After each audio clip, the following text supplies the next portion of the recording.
This video is sponsored by... Are you in trouble? Do you need some help getting off? Then call now to hear hot, horny girls give you legal advice. If you're in danger with the law, call 1-800-Klondike-5-GET-YOU-OFF. They provide 24-hour consultation on everything from white-collar federal offenses to local misdemeanors. And you'll hear it all from hot, horny girls. $12 the first minute, $25 each additional, but you'll only need that first minute. I'm legally obligated to mention that you can't actually see the hot girls, and though they are horny, it's not for you.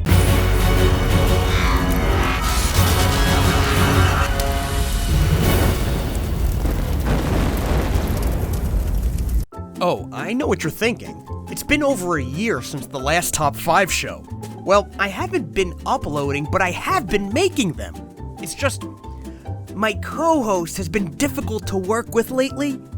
Well, here's one clip from the unaired Top 5 Overpriced Godzilla Items. Please welcome to the show my co-host, Clickbait. Did you see what I did? I got it to my nose. I told you to stop coming to work drunk. They don't know what I would do if I didn't have this job. Because you're my best friend. You keep doing this! You look for literally any reason to drink! I'll drink to that. Boop. I didn't get to air that countdown, but if you're wondering what the top overpriced Godzilla items are, it's all of them. It's all of them. Here's a clip from the unaired episode, Top 5 Times Godzilla Queefed on Camera. Please welcome my co-host, Clickbait! Clickbait, are you drunk again? Oh my god, no.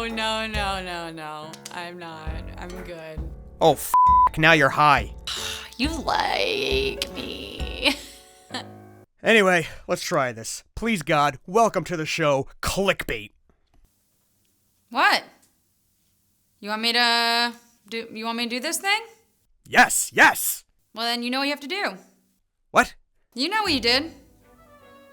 And if you don't know what you did, then it's even worse. What did I do? I'm not going to tell you because you should know. All right, well, the boomer viewers are getting impatient, so let's start the show. I told you we're not doing this until you apologize. You disgust me. I'm sorry for upsetting you. Now let's start the show. You don't even know why you're sorry. My viewers are dropping like flies. They take toys of radioactive dinosaurs very seriously. We need to start. What are you sorry for? I'm sorry for airing the drunken high footage of you when I promised not to. Nope. I'm sorry for crying so much. In general. Nope. I'm sorry I drank your bathwater. What? No. Oh God, I'm gonna start crying now. You've done it. Can we please just start the show? Fine. I'll do the countdown, but just know it's not for you. You're in the doghouse, okay? I'm doing it for the viewers. Okay. And greetings, everyone that skipped to this time code. Jerks! These days, there is an absolute abundance of Godzilla merchandise in the world. It's truly incredible how much there is as of this video, even if it's not Star Wars levels of merchandise. But it all had to start somewhere.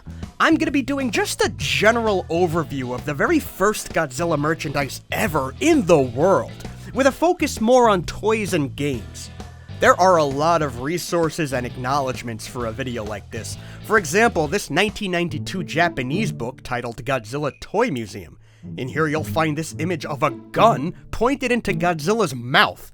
This gun fired wooden arrows with rubber suction cups on them. As you might guess from this art, this was released in Japan around the time Godzilla Raids Again premiered there in 1955. And this appears to be the very first licensed Godzilla toy ever made. A gun. That looks like the one Jack Nicholson pulled out of his pants in Batman. And that was it! For 8 years! Until... Clickbait. 5. Founded in 1907, Ideal would become the largest doll-making company in the United States during the post-World War II baby boom. They gave us Patty Playpal and Betsy Wetsy. What more do you need to know? In 1962, Godzilla returned to US movie theaters for his third outing, King Kong vs. Godzilla. And in 1963, Ideal gave us the board game Godzilla Game. Yes, one of the earliest pieces of official Godzilla merch is American. Godzilla Game features this game board with illustrations of the Big G, and I have to believe this is New York City he's attacking in 1963. It would make sense, as Ideal was located in Hollis, Queens at the time.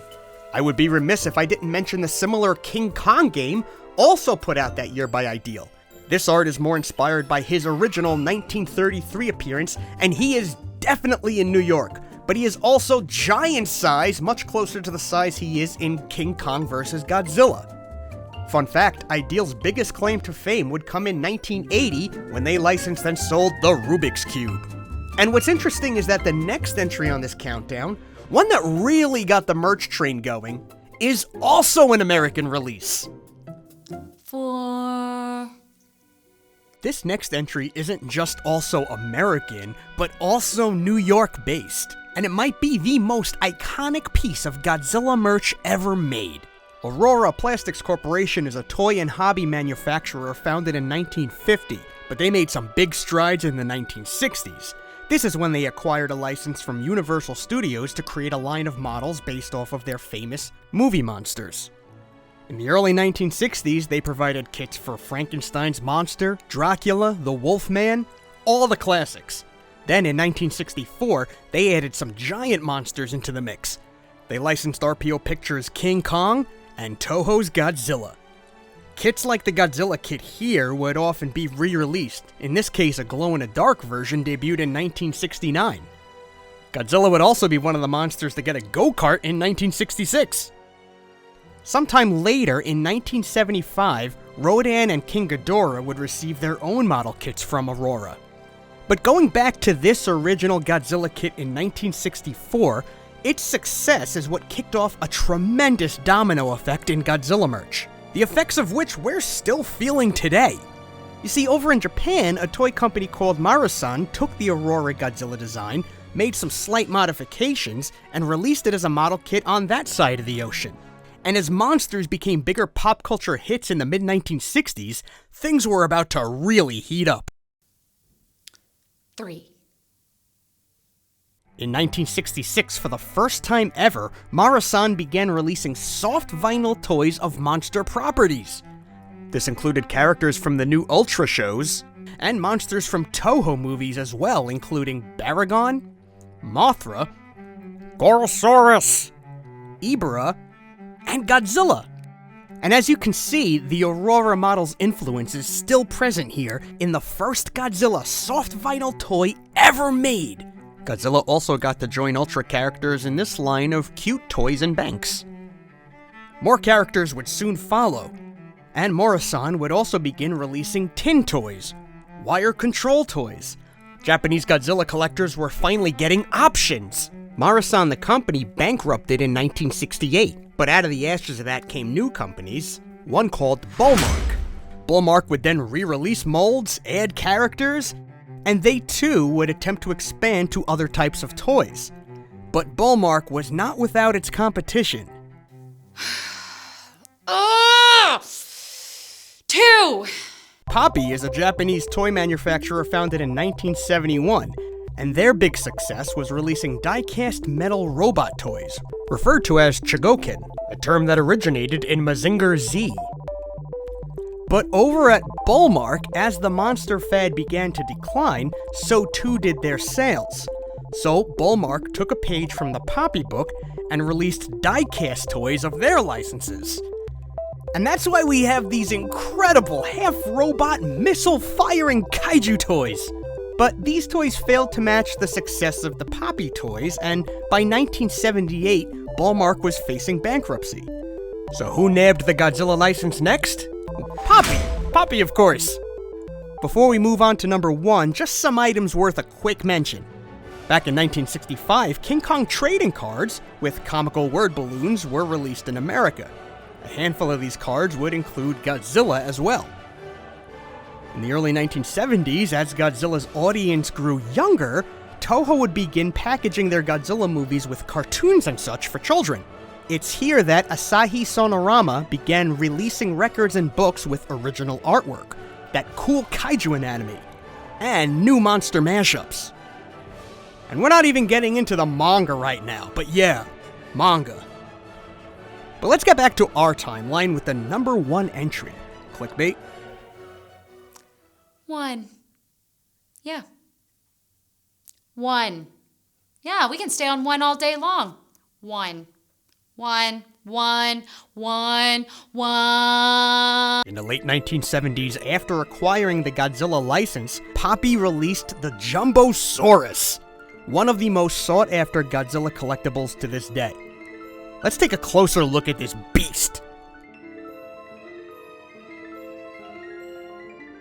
First, a quick size comparison. Make no mistake, this Godzilla was indeed jumbo. He's got a little bit of articulation. He's got wheels on his feet for easy movement. He fires his fist! I guess at this point, this was a function kids just expected from their toys. And he's got this pull string, which provides the famous Godzilla roar. Even now, holding a Jumbosaurus, it gives off the impression of a good, well-made toy. And here's where our timeline is going to end in Japan for today's purposes, but what's going on back at the States? Enter Mattel. In the late 1970s, even Mattel was trying to capitalize on the success of Shogun Warriors, importing many of these figures in different sizes to sell in the States. This line lasted a few years, but toward the end, Godzilla was added to the lineup. While similar, the Shogun Godzilla toy has some head-scratching differences from its Jumbosaurus counterpart, chief being the different, less screen-accurate head sculpt. Like, what happened here? Gone is the roar function, but instead there's a red lever which makes him either stick out his tongue or spit fire. Honestly, I don't think even Mattel knew which of the two functions this was meant to be. You control Godzilla's ugly tongue. Imagine his breath is a blast of fire. But hey, at least it still fires his fist. And this is also the time where both Shogun Warriors and Godzilla began appearing in Marvel Comics. Back at Mattel in 1978, they would license molds from Poppy to create the very first American Godzilla toy line, Godzilla's Gang. You may have noticed something a little bit off about his gang. Yeah, except for Godzilla, every monster in this line is a Tsuburaya-owned Ultra Monster. Real quick, something I actually really like about this toy line, though, is how each figure has a unique footprint. That's a really nice touch. In 1979, Rodan would join the Shogun Warriors toy line, although instead of being labeled as a Shogun Warrior, he was labeled as World's Greatest Monsters. This Rodan toy is huge, with a wingspan of over 38 inches. He's got great neck articulation and a lever for his mouth.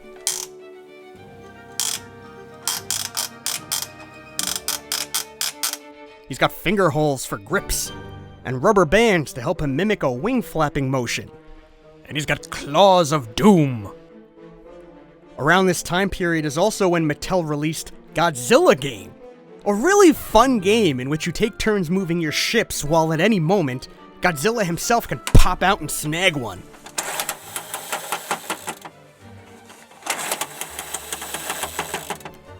And you might have noticed this game has the exact same name as the Godzilla board game that kicked off this list. Godzilla Game. Not even a the. There's more. There's so much more. There's the infamous 1978 Ben Cooper Halloween costume. 1978 is also the year of Hanna-Barbera's Godzilla cartoon, and that too brought some merch, including puffy stickers and these stuffed toys from Knickerbocker. Around here is when Viewmaster starts using Godzilla. HG Toys acquired the license to Godzilla and put out puzzles and a playset. Speaking of puzzles, let's not forget Godzilla King of the Creatures. There's just too much to possibly cover in one video at this point. Suffice to say that in the late 1970s and early 1980s, the Godzilla merchandise floodgates were finally opening, and it was a good time to be a fan. All of this was just a quick summary, but there are numerous great books and blogs by people who enjoyed these toys in their youth and give a more thorough first-hand account of their experiences with them. I hope you check them out, and I hope you share your own memories of Godzilla merch in the comments below, whether we covered them today or not. So we went through this whole thing, and you still don't know what you did? Can you please just tell me? You didn't like my post. How could you not like my post? I like all of your stuff. Every single day. And your stuff isn't even good. This was all about an Instagram post? We're supposed to be friends. You know, like friends like each other's posts. You know, and I thought that our friendship was more than that. Like, I thought that we were there for each other. I thought that we supported each other. I thought that we, no matter what, we're gonna go in and make sure that we were there for each other. And you didn't do that. And it really hurt my feelings. Oh, CB, I feel the same. I never try to disrespect you. Truth be told, you're the only other person I have on this channel. And I have to pay you to be here. But we've done so many top 5s together now, and I want you to know you really, really mean a lot to me. And I'm sorry. It's fine. It's fine. Whatever. You know? It's like, just like my post, okay? Okay. Alright, I'll like this picture of, what is that, dog shit? Blurry dog shit? Anyways, I liked it. Are we still friends? Yeah, we're friends. This is good. I feel this is good. I feel like you and me are going to be doing this show together for a long time.